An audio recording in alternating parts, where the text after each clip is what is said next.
So I think we're going to get started. I'm Lisa Sewell. I'm the Director of Programming for Gender and Women's Studies, which is sponsoring this event today. And this is our last, oh no it's not, it's our penultimate event of the semester. It's great to see you here. I know it's a hectic time, so I'm really glad you made it. But before I introduce our speaker, I just want to let you know about a couple of other GWS-related events. One is a talk by Dr. Sherry Bowen, who teaches in communication and is an important contributor to the Gender and Women's Studies program. As part of the library's Conscious of the Holocaust series, Dr. Bowen will be talking about transcending trauma, female communication, and Holocaust survivor families. And that's on Thursday, this Thursday, December 1st at 4 p.m. in the library, in the lounge. So we have a lot of really interesting events scheduled for the spring, but I'm not going to take up your time with that now. But I do want to let everybody here know about the annual Elizabeth Cady Stanton Student Research Conference, which we have every year, and which we'll have again in the spring. And that will be on Thursday, March 29th. And the conference is a completely student-focused conference. Students who've written papers that use gender, feminism, sexuality studies, that investigate some issue related to one of those things can submit their work. Their prizes for the best freshman, undergraduate, and graduate papers. It's a lot of fun. You share your work. You're on panels with other students from different fields. You can talk, it's like a great thing because you've done all this work every semester and you never really get to share it in any other venue, and it's a great opportunity to have a sort of intellectual and social interaction with other students across the campus.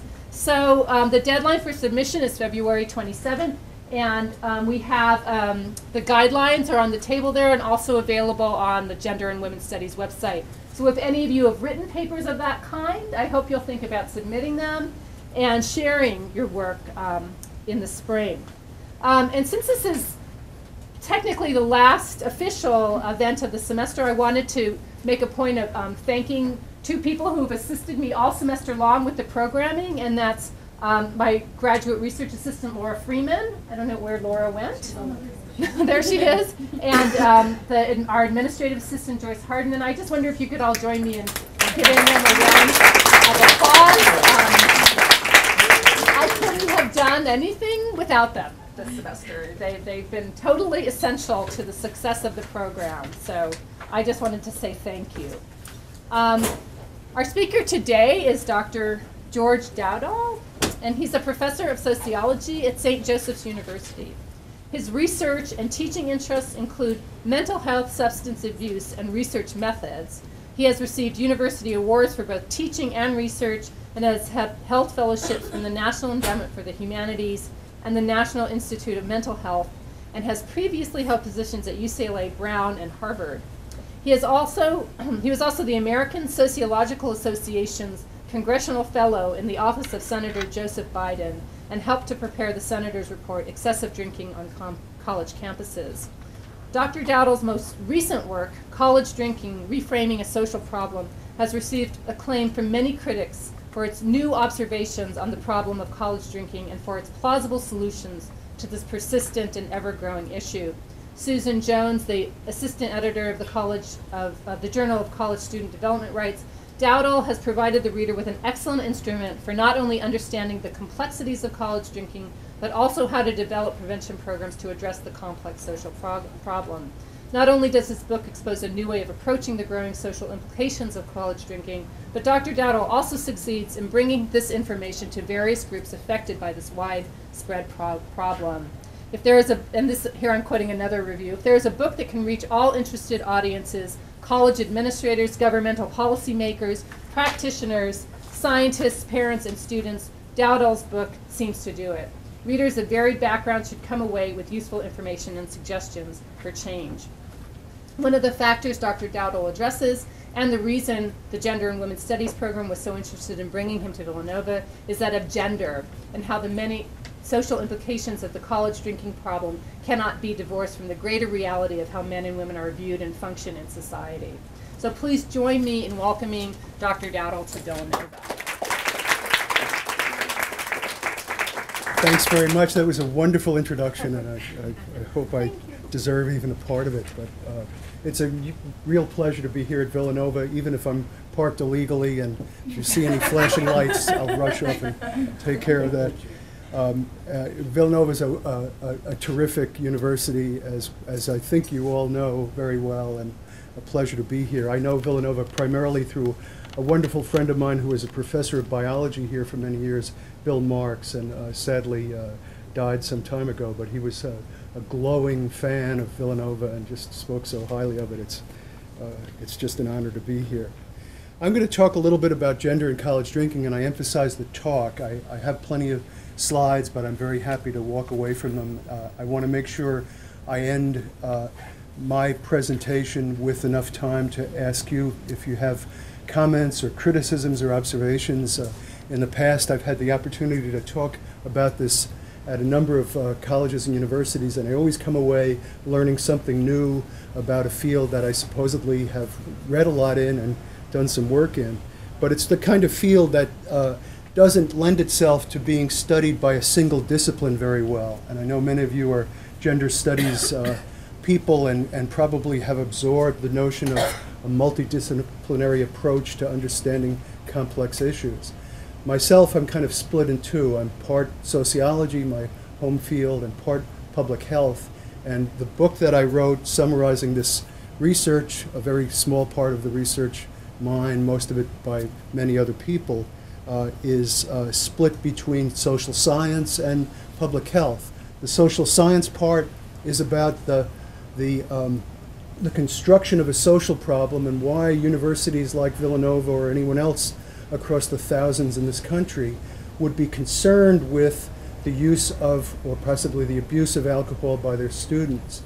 The public health part is about alcohol as a powerful factor in public health, maybe one of the most neglected issues in public health, particularly in this country, but one that affects everyone's health eventually. So let me just start off by asking somebody to be the timekeeper. Would you like to be the timekeeper? And at about a half hour into this, will you give us one of them? Thank you. We're going to talk about college drinking as both an objective and as a socially constructed issue. We'll look particularly at the role of gender as best I can examine it in the issue of college drinking. We'll talk about the role of college drinking in what I call a gendered consequence, particularly the issue of rape and non-consensual sex, which for all kinds of reasons is not only always a perennial problem for colleges and universities, but here at the end of November 2011 is a huge problem, perhaps growing problem in higher education. Why is it we can't seem to prevent high levels of college drinking or high levels of sexual assault? And finally, the most important part, a discussion of those kinds of issues. Here's the cover of my book. It basically tells a story. The upper half is a picture of UCLA's original building. I was a postdoc in public health at UCLA, so I wanted to get that in there. An image of reason. Reason includes healthy living, the life of the mind, the treating of people on a more or less equal basis. The foundations of American feminism at least touch the American university very powerfully. At the bottom is another kind of reality, not necessarily a harmful reality for many people, but for a minority of American college students, what we called the #1 public health problem college students have. And I didn't intend it this way, but the image is kind of blurred, and you really can't see exactly the gender of the people who are raising those beer glasses, so maybe that'll kick off our discussion of gender. What's the image of college drinking? 1978, one of the great classics of American film, is it not? And I'm a terrible fan of John Belushi, a brilliant comedian, and there he's just finished off one of those old-time quart bottles of, fifth bottles of liquor they used to have before the European Union started interfering with our beverage sizes, and he's announcing, "I needed that," and they've just closed down the bar at his fraternity, and he's pretty angry. And he's wearing a shirt it's too much to ask that there's somebody wearing a collared shirt in this audience. Nobody is. But for me, this is an important shirt, not only because it's ubiquitous and you still see it today, but because we're talking about college as a social institution across thousands of institutions, not just a single one. And he's the kind of generic college drinker. Conshohoken's native son, am I right? Is he from Conshohoken? This is a somewhat successful white rapper of a couple of years ago, still wearing that same college shirt, still got the Jack Daniels, and what's new probably are those red cups, aren't they? But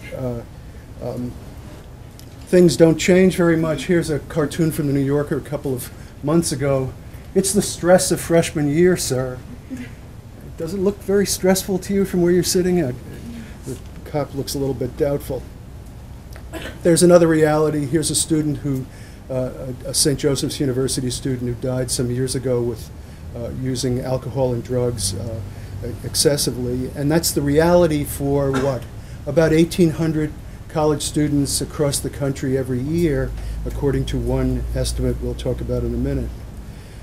Higher education is a moving target. The role of men and women in that institution has changed enormously. And just to capture some of that change, just look how much higher education has changed in a 40-year period ending in 2006. The percent of college students female went from 40 to 58%, and some people think it's gone considerably above that today. The percent of people 25 and over who completed college who were women went from 7.4% to 26.5%. And the gender role revolution that's embedded in these data, I'm sure many of you know far better than I do. My reason for talking to you today is that I was part of a group of people who studied what we began to call binge drinking in a study that was done at the Harvard School of Public Health beginning in the mid-1990s, and to some extent parts of it still continue today, primarily at the University of Minnesota. Binge drinking was a new concept back in the 1990s. Now in 2011, it's a pretty accepted, even if still somewhat controversial concept in public health and health planning. We defined it, and I say we because I was in the room, but the leading light of this research was a man named Henry Wexler, still working today at the Harvard School of Public Health, but a very inventive man who coined the phrase binge drinking, or at least made it popular, to talk about what? To talk about episodic or heavy episodic drinking, in which a person at a single sitting or at a single small period of time, maybe as little as 2 hours, drinks a certain amount of alcohol. The controversy starts with how much alcohol to define it as. For men, we defined binge drinking as 5 or more drinks in a row during the past 2 weeks at a single sitting.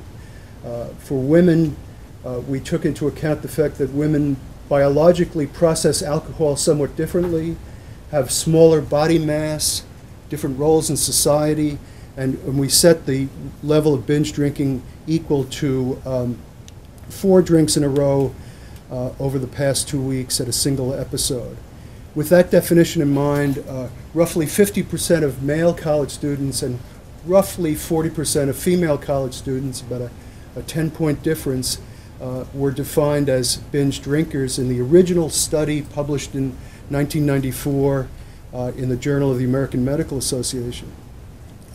The higher proportion of men than women, that's one of the most robust findings across alcohol studies, whether it's in this country or other developed countries or in the underdeveloped world that's so much going to be the center of this century. Men tend to drink more than women, and we'll look at the consequences in a moment. What the study also found was an increase in the proportion of people abstaining from using alcohol. We also found that at roughly a third of the college campuses, more than half the students were binge drinkers. The study was done at 140 colleges and universities with a sampling design designed to produce a representative slice of American higher education, particularly of students in four-year colleges who were studying full-time.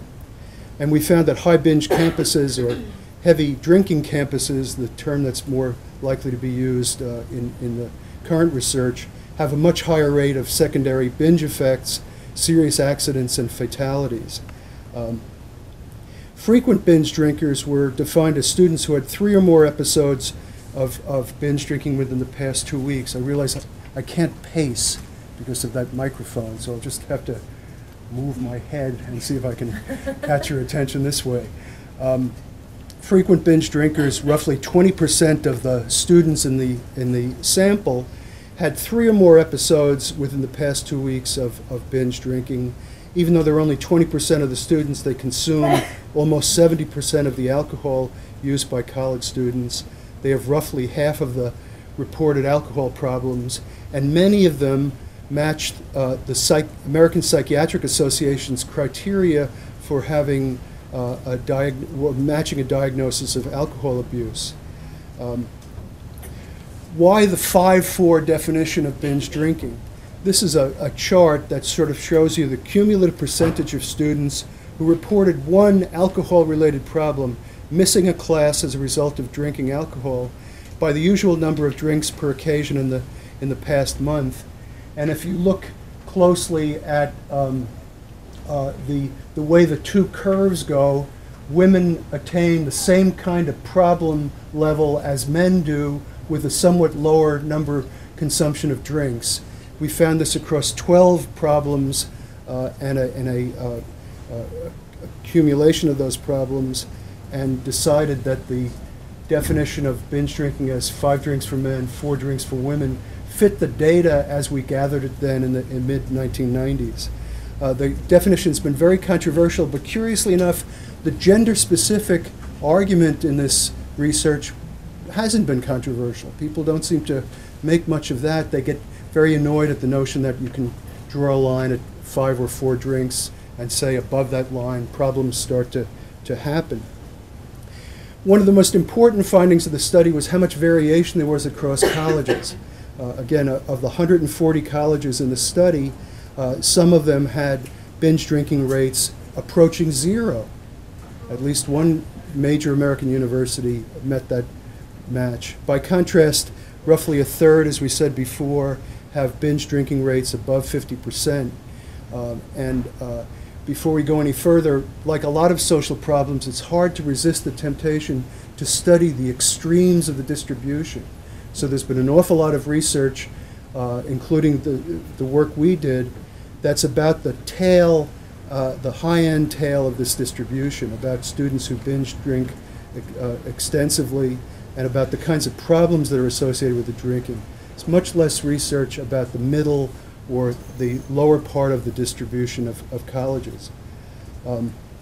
Okay, with that definition in mind, you can see the distribution of student alcohol use in 1999 or 2011. The changes are so modest to what the picture is today as contrasted to the late 1990s. It's kind of stunning how little change has taken place. There are more students today who abstain. There are some more students who are frequent binge drinkers, and the numbers in between have been lowered a bit. Back to gender, one of the subparts of this population whose drinking has increased since the 90s and into the 2000s turns out to be women, particularly women above 21. There's a noticeable upward trend in that one distribution. How many of you are humanists? Admit it. English majors, philosophy majors? Well, for those kinds of people, I'm going to keep the quantitative thing a little bit low. I was a classics major at Holy Cross, and the job market when I graduated for Roman emperors was a little shaky, so I ended up going into sociology and public health. But numbers are sometimes helpful, narratives much more convincing and interesting. Let's just note that if you went through this whole table, you'd see some differences between men and women in virtually every aspect of college drinking across this time period, you'd see the same thing in the data collected at 18 heavy drinking schools by the continuation of this college alcohol study in the hands of a researcher named Tobin Nelson.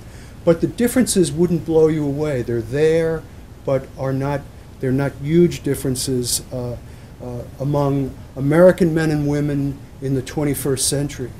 Around the world, you'd see much larger differences in these kinds of issues.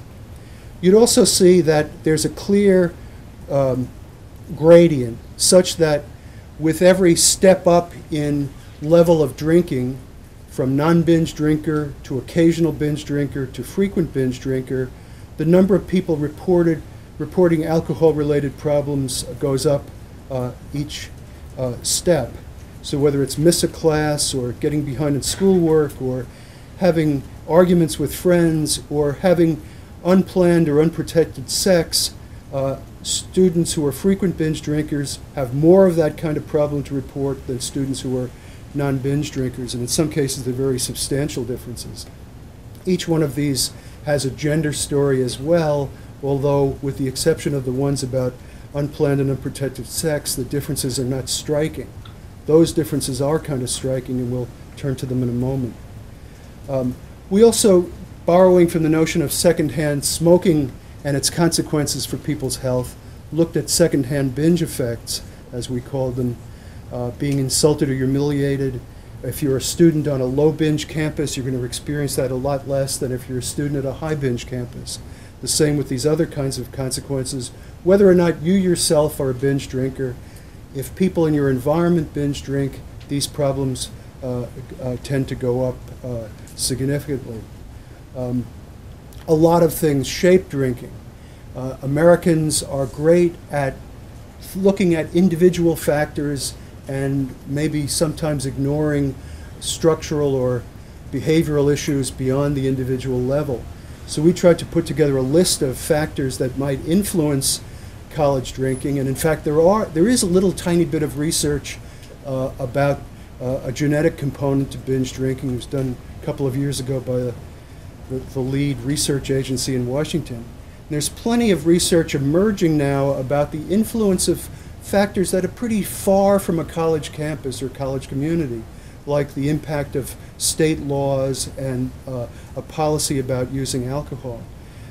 Alcohol environments in the broader community are influential as well, but what's mostly been studied and mostly been acted on by colleges and universities are these kinds of factors on the right-hand side, individual factors, including gender, which we'll turn to in a moment, a broader college environment, particularly whether it has fraternities or sororities, the kinds of norms colleges have, whether the campus is itself friendly or hostile to alcohol use by people over 21, for example, the availability and price of alcohol, and finally the whole spectrum of issues surrounding the college and university. How many alcohol outlets are available near the college?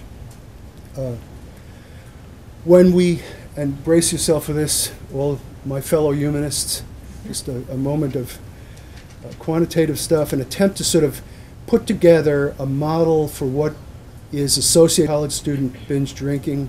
It turns out that age, being young, being white, being male, and having experience with alcohol turn out to be factors that predict college student binge drinking.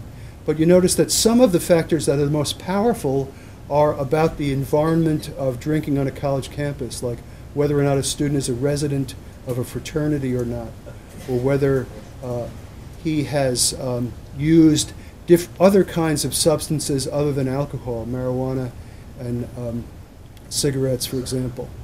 By contrast, gender is in there, it's important, or if you want to put it this way, it's statistically significant. This is a very big study, so it's not very hard to get statistical significance with a pretty small effect like this.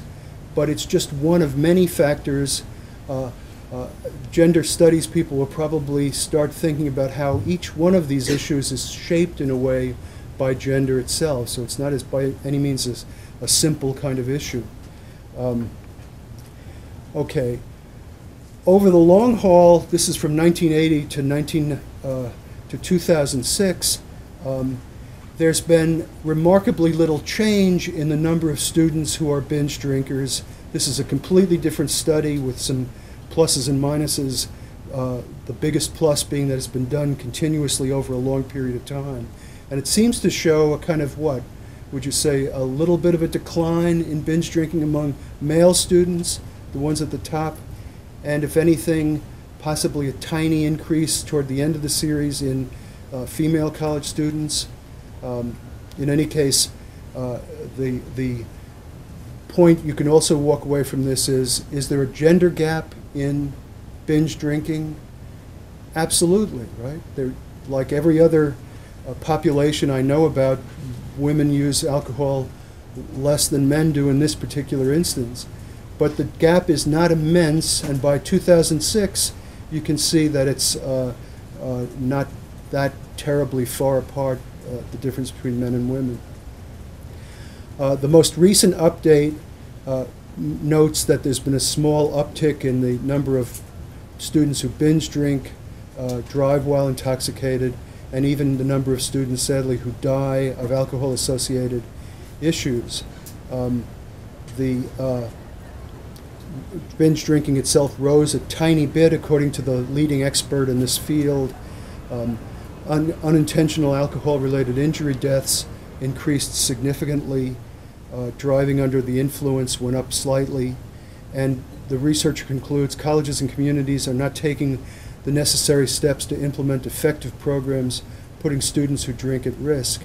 And all I'd like you to take away from that slide is the notion that he's emphasizing not just colleges, but communities.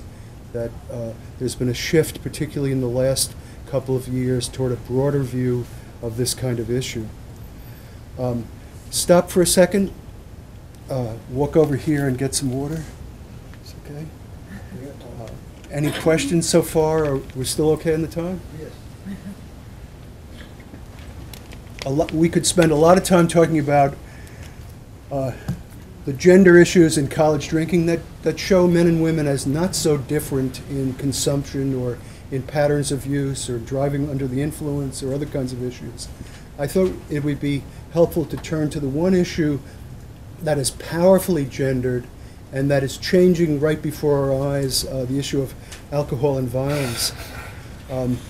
One study looking at American college students asked them had they been the victim of different kinds of physical violence or attempts at rape, and then asked them whether they had been a victim and whether they had consumed drugs or alcohol beforehand. And I think you can see here that with the exception of ethnic and racial harassment, virtually all of the victimization issues are powerfully I wouldn't say shaped, we don't have the evidence to say that, but powerfully co-present with drugs or alcohol. Students who use drugs and alcohol end up having to report all kinds of problems. The big question is, how do you connect those dots? Alcohol is present in a lot of untoward incidents on college campuses, communities near colleges, but is it because alcohol is a causal factor in these kinds of issues, or some other kind of approach? A lot of people in my fields, in this case criminology, tend to put alcohol down the list of factors that are associated strongly or causally associated with crime or violence victimization. So here's a very distinguished scholar, Joanne Belknap, saying that regarding alcohol abuse, most researchers agree that violence is not caused by substance abuse, but that such use and abuse may disinhibit violent behaviors. And I think that's pretty close to now the received wisdom in a field like criminology, that alcohol, it might be associated with crime and victimization, but it's a spurious connection for the most part, or it's linked somehow to the changed social circumstances people find themselves in. Another way of approaching this is to talk about discussions of rape on college campuses involving alcohol.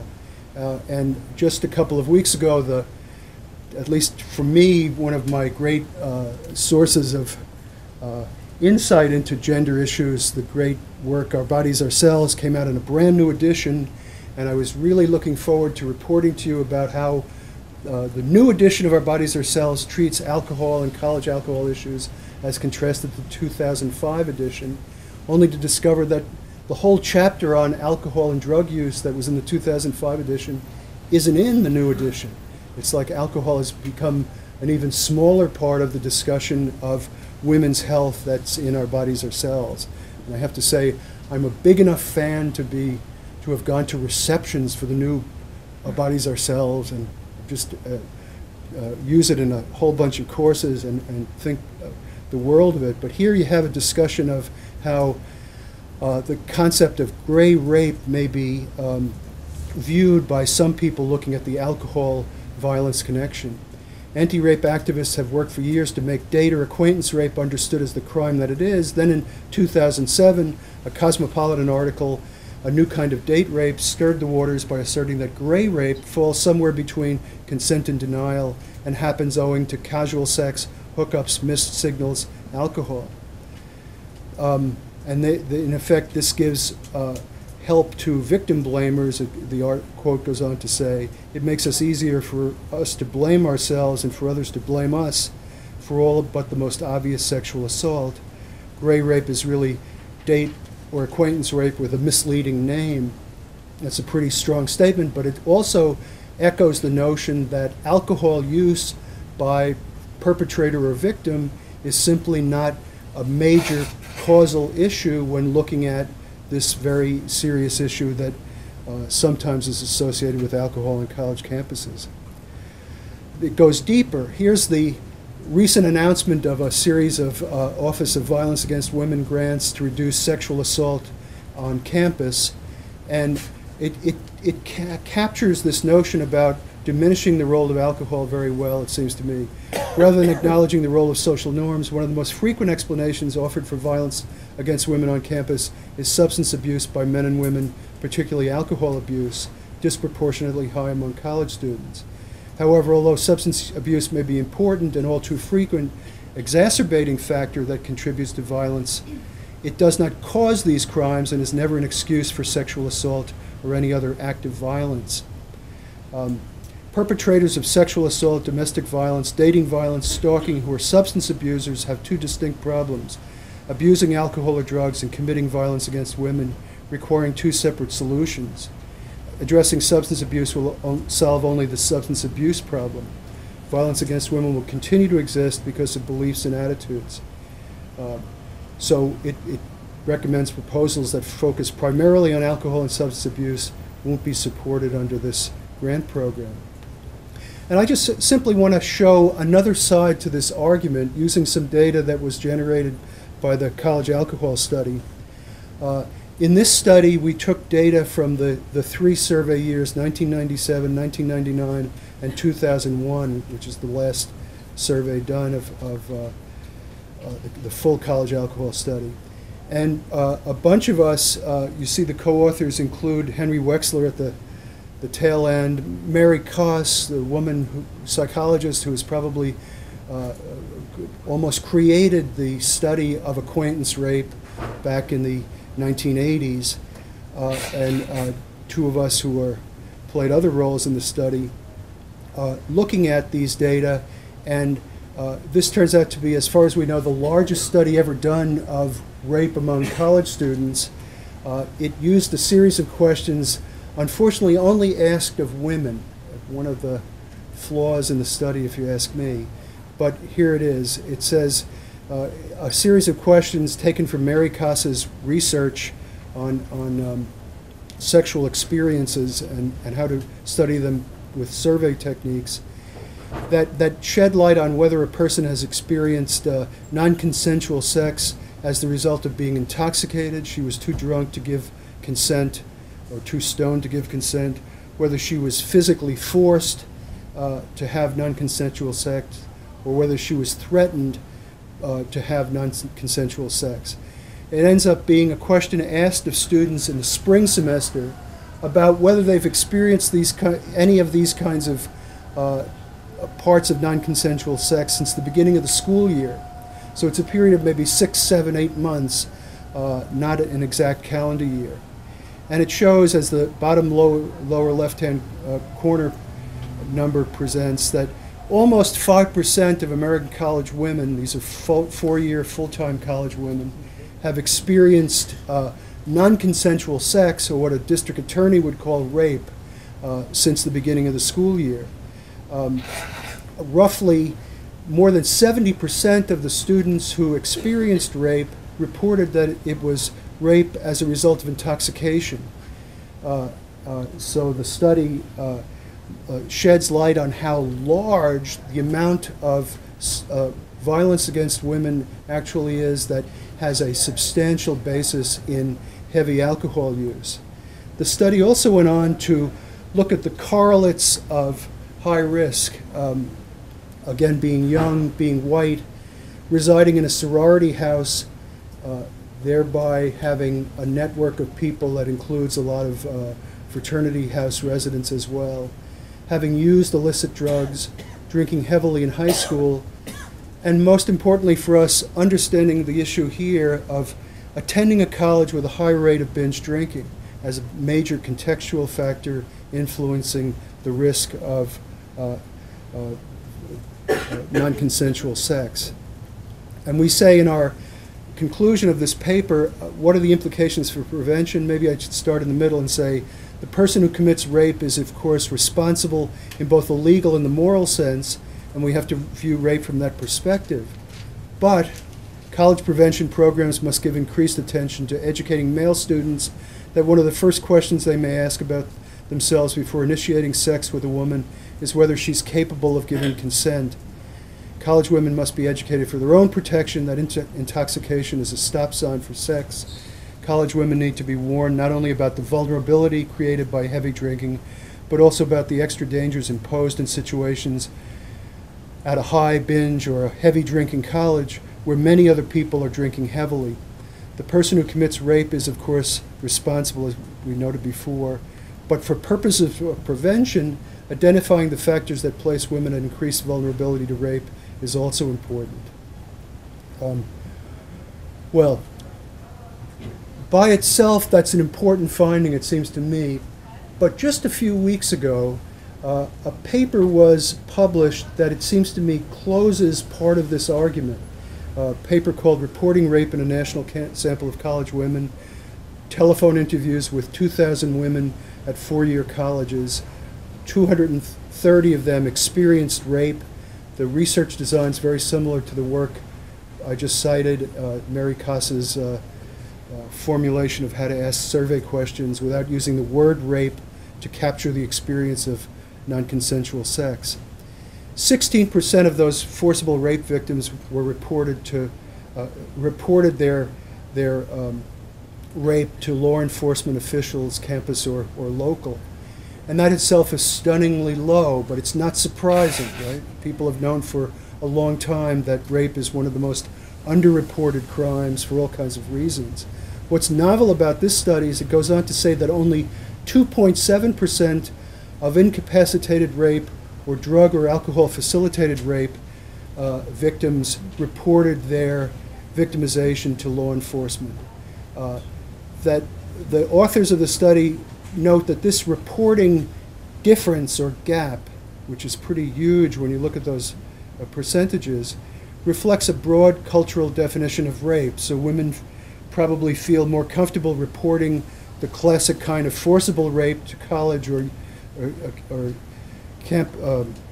community law enforcement officials, but they feel some hesitation, a great deal of hesitation, in reporting incapacitated rape, drug or alcohol facilitated rape, which we just saw from the last study is by far the more common kind of rape among college women.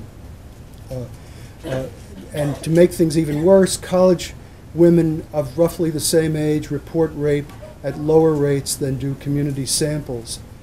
We don't know about the role of alcohol in those community samples, however. Okay, I think I'll just skip to 2 more minutes, okay? We're at a very interesting juncture in this country. Just a few months ago in April, the Department of Education released a Dear Colleague letter and sent it to college and university presidents across the country, basically raising the issue of sexual assault among college students and saying that colleges and universities are going to be held to a much higher standard in dealing with sexual assault and rape. To my mind, unfortunately, that Dear Colleague letter doesn't even mention alcohol and its possible role in victimization. In fact, it only mentions alcohol as a possible kind of outcome of sexual assault. We've known for some years that women who are sexually assaulted often use alcohol in higher proportion than women who haven't been assaulted, possibly as a way of self-medicating for the kinds of problems that rape and sexual assault generate for them. We also might ask the question, try to change the tone a little bit. Here are a bunch of wolves baying at the moon. Are we making an impact? People have been talking about sexual assault on college campuses and college drinking for decades now in the United States. And in fact, the federal government itself, in the case of college drinking, has been releasing reports since the 1970s about this issue. Fortunately, each one of these reports better and better backed up by research evidence about what works and what doesn't work.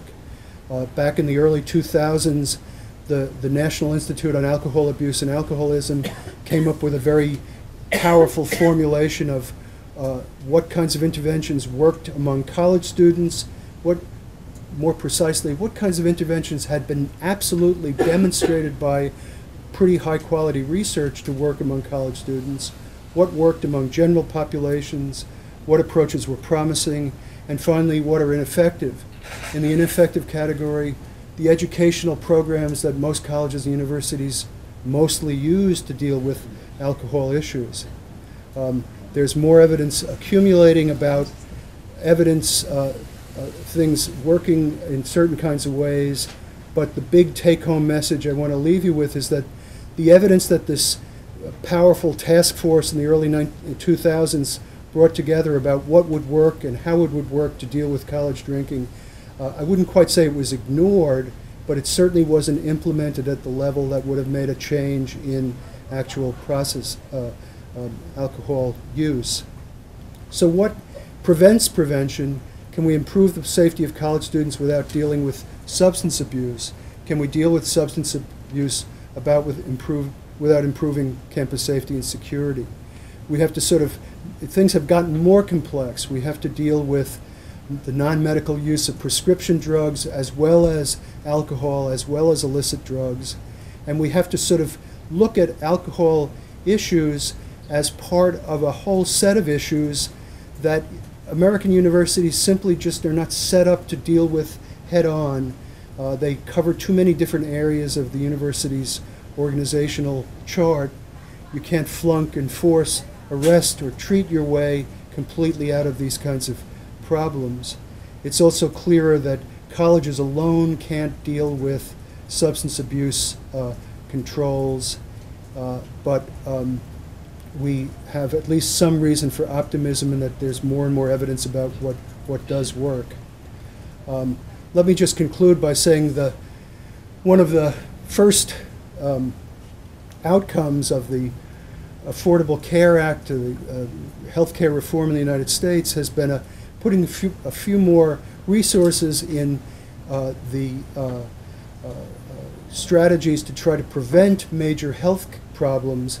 And it struck me as extremely important to note that as part of this first national prevention strategy, the federal government is beginning to recommend that people look more broadly at even college alcohol issues, noticing that state policies do make a difference in influencing how college folks behave, and listing alcohol quite appropriately among the kinds of issues that a broad attempt to improve American health should include. Can I just ease down for a second and say there's a ton of important issues about gender left unexplored here. For the most part, the prevention literature in both crime and justice and in alcohol tends to ignore or minimize gender differences, and that may well be a major mistake, but it's the way Americans in the early 21st century think about these kinds of issues as essentially almost gender neutral. Whether the prevention strategy ends up shaking up some new ideas in terms of gender remains to be seen. Let me just stop for a second. Do we get the, there we go, the official timekeeper. Let me end here and thank you for your attention. And let's see if you have some questions or objections or other kinds of issues. I've been very obedient to the tech guy. I stood right here. I'm not going to move. Questions, troubles, problems, problematic questions? What's your view on this initiative by some college presidents? I forgot the name of it, the Emesis Yes. initiative? Yeah. On, I guess, easing drinking on campus? Yeah, it's a great question. Can you speak on that? Just a few years ago, a very eminent college president who had been the president of Middlebury College, well known in this field, got together 135 college presidents who signed a declaration called the Amethyst Initiative. And it basically said we ought to start talking about having a full discussion of the issue of the minimum drinking age laws. They're not working according to the Amethyst Initiative. In fact, things have gotten worse rather than better. And I had a chance, I've had a number of chances to debate this issue. I think I lost one debate and I won two, something like that.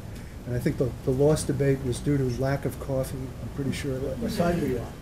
What position were you taking? I think it's great to debate that issue. And I got so interested in it, I did a study this summer that tries to look at the American states and the European states and their minimum drinking age laws. And I ended up convincing myself that although imperfect, the minimum drinking age laws keep youth drinking, 15 or 16-year-old youth drinking, at a lower level in the United States than in virtually every other country we compared them to in Europe, the one exception being Iceland. What's that doing in there? I don't know, but Iceland is lower than half the U.S. states. Other countries, Britain, Denmark, the Netherlands, have much higher rates of youth drinking and actually often look to the United States for new ideas. Does that initiative want to roll the drinking age down to 18 or something? Or just loosen it up on college campuses? You know, it came in a couple of flavors, and it never went very far except in one state. But one flavor was to say, let's have drinking licenses. Let's have student education about alcohol use, and then test people on their knowledge, and then the people who pass that should get that. And just off the top of the head, that seems like it dissociates what we know about alcohol use from what works and what doesn't work. And a lot of people are very well educated about alcohol use and drug use, but go right ahead and use, or in some cases abuse, those substances. So it's not for lack of knowledge, but people get hooked up into use patterns that have very little to do with what's going on in their heads. We have a lot of data here regarding substance abuse and violence and kind of correlation to, and I think it's pretty obvious to see the patterns. But I feel that as though to get successful prevention, we really need to address the question of why does this abuse, substance abuse exist? You know, I think we need data on that. So do you have that kind of general answer to that? Why college students tend to abuse these substances? What's the reason behind it? Great question. My book is called College Drinking. Back in 1953, there was a great classic book written called Drinking in College, and those two researchers, far more eminent than I am, basically thought there was nothing in their data, they studied 30 colleges and universities, that was much different from Americans who didn't go to college. And I think we've inadvertently exaggerated how different college-going students are from non-college-going students. The same factors that impel college students to use alcohol operate outside colleges. Alcohol has been in use for thousands of years for more than 100 years, until maybe the last couple of decades, alcohol use was rising in this country as its economy developed and people had more money to spend, the big exception being, prohibition, which shut things down for a 10-year period or so. So why people use alcohol, or why people abuse alcohol, college students included, really is the big question. Now, alcohol, as one set of researchers put it, is no ordinary commodity. It's when it's available at a very inexpensive level in virtually any society, people use it a lot. When it's less available or more expensive, people use it less. And their argument is to say we ought to think more about alcohol as a commodity that can be more effectively and thoughtfully regulated by the government, or whose price itself will be a factor in use.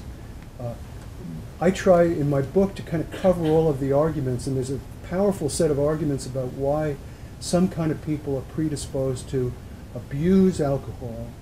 Most Americans, more than 90%, have used alcohol at one time or another in their lifetime. So maybe the more urgent question is, why do maybe 20% of college students drink in a kind of pattern that is problematic when so many others don't?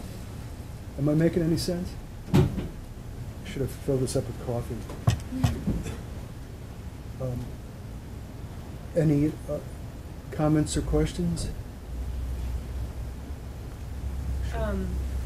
So I was interested in the fact that binge drinking as a term gets sort of invented in the early 1990s. And in your research, did you explore what is it that happens in the early 1990s?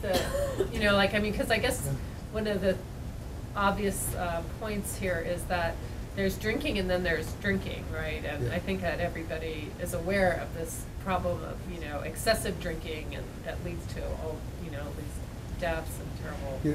So I was just sort of wondering, drinking has been around for ages, right? Right. Why did it become a problem? Is it just something that wasn't named before? Sadly, there's a whole range of problems like this. Women have been sexually assaulted for ages. Why did it become an issue in the 1980s and then a real big issues in the last 10 years? And part of that answer isn't public health, it's social science. It's how do public issues get constructed? There's a terrific book by John Sloan and Bonnie Fisher called The Dark Side of the Ivory Tower that talks about several issues that became problems in higher education, binge drinking being one of them, sexual assault being another, crime being a third, and they trace out what went into creating these issues as public issues. And it's kind of funny for me to read about a social process in which I was in the middle of the social process. I don't think any of us at the Harvard School of Public Health thought we were creating a public issue, but we really were. The inside story of the college alcohol study is that it was funded by a big foundation in New Jersey, the Robert Wood Johnson Foundation, which was convinced, I think correctly, that alcohol had been understudied. They funded a lot of different things. The college study was given extra funding to have a special public relations campaign associated with it. So there were very lavish press conferences that kicked off these issues, and famous people taking stands on the issue. Joe Kennedy was the man who died in an air crash flying to Nantucket a couple of years back, was the lead speaker in the original Harvard alcohol study presentation. Senator Biden, when I worked in his office, made a number of speeches around this kind of issue. The same thing was true of sexual assault. Mary Koss and other researchers and activists among women's groups in the United States took what was an unnamed problem. Literally, there was no name like acquaintance rape, no matter how dated it now seems, for that kind of issue, and created a problem. Even a little further back, Our Bodies Ourselves created the big part of creating the women's health movement.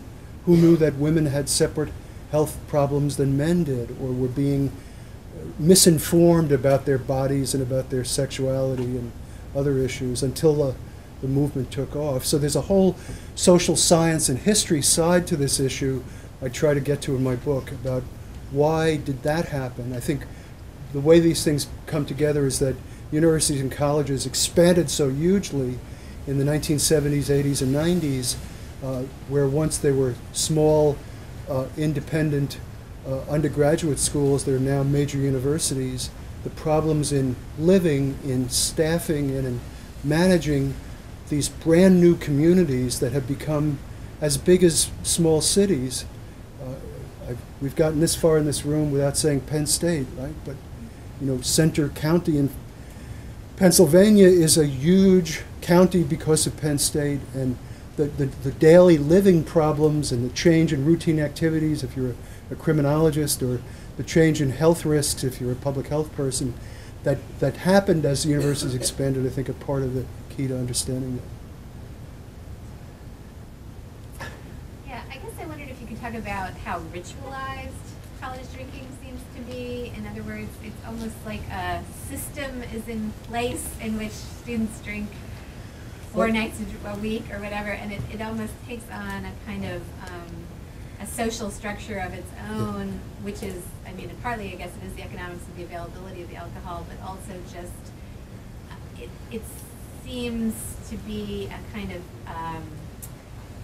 a pattern that it would be hard to break without offering a really drastically different set of social options, on a campus. And I guess I don't know exactly what I'm asking here, but I just You're asking a great question, and it's partly, the response has partly been people trying to understand a culture of college drinking Right.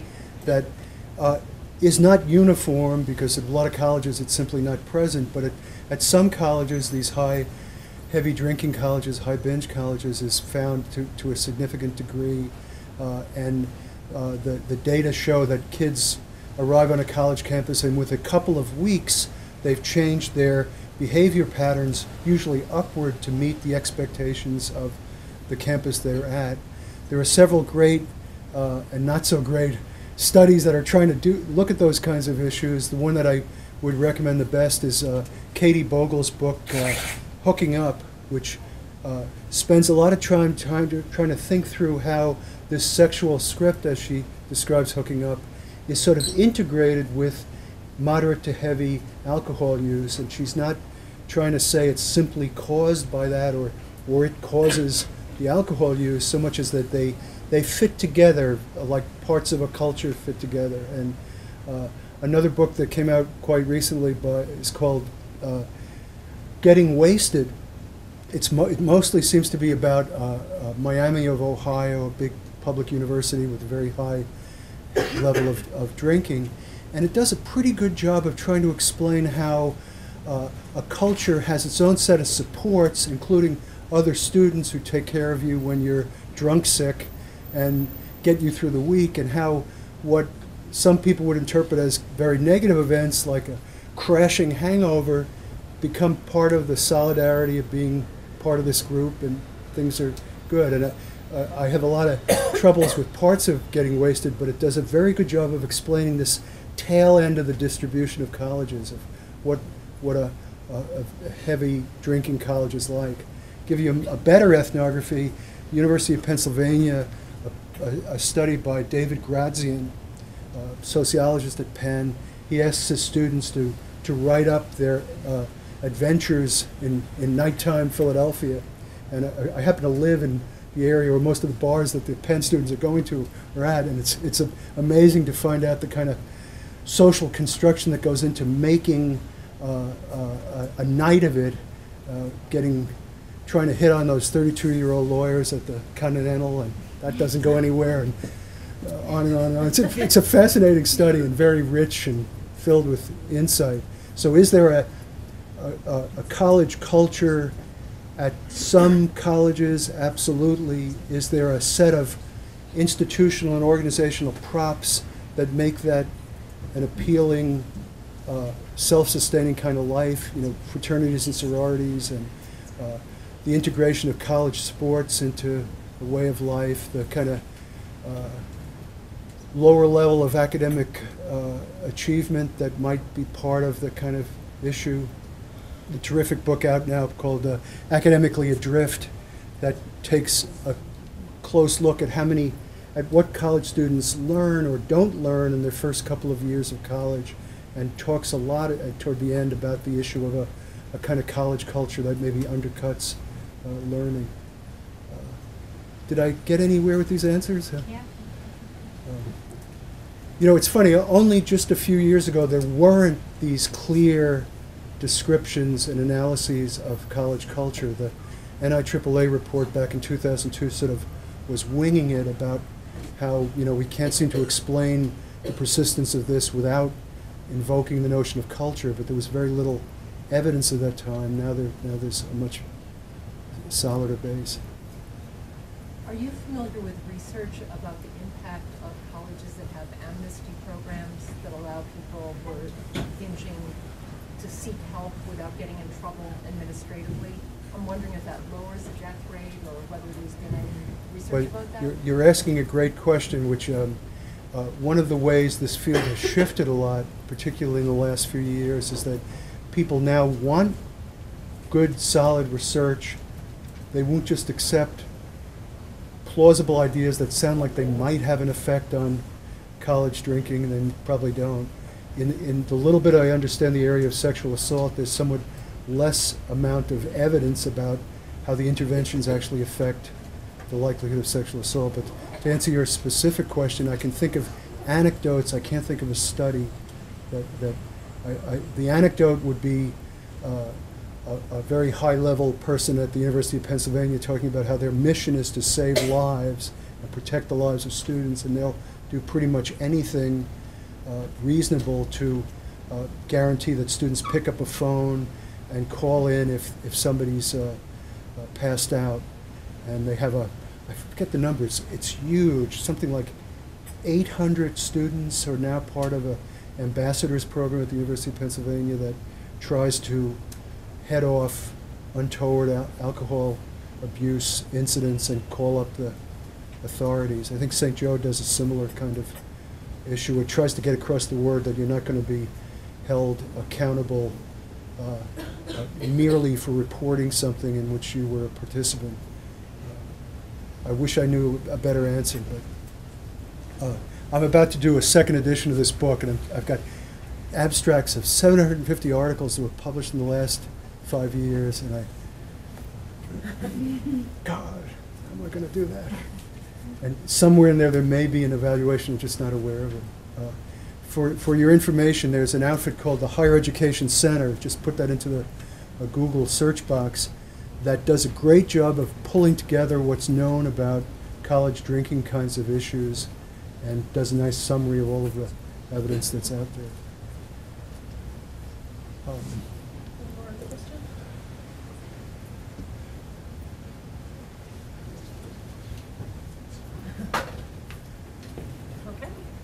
Well, listen, I wanted to thank you all so much for the invitation. I appreciate your coming and being such an attentive audience, and thank you very much for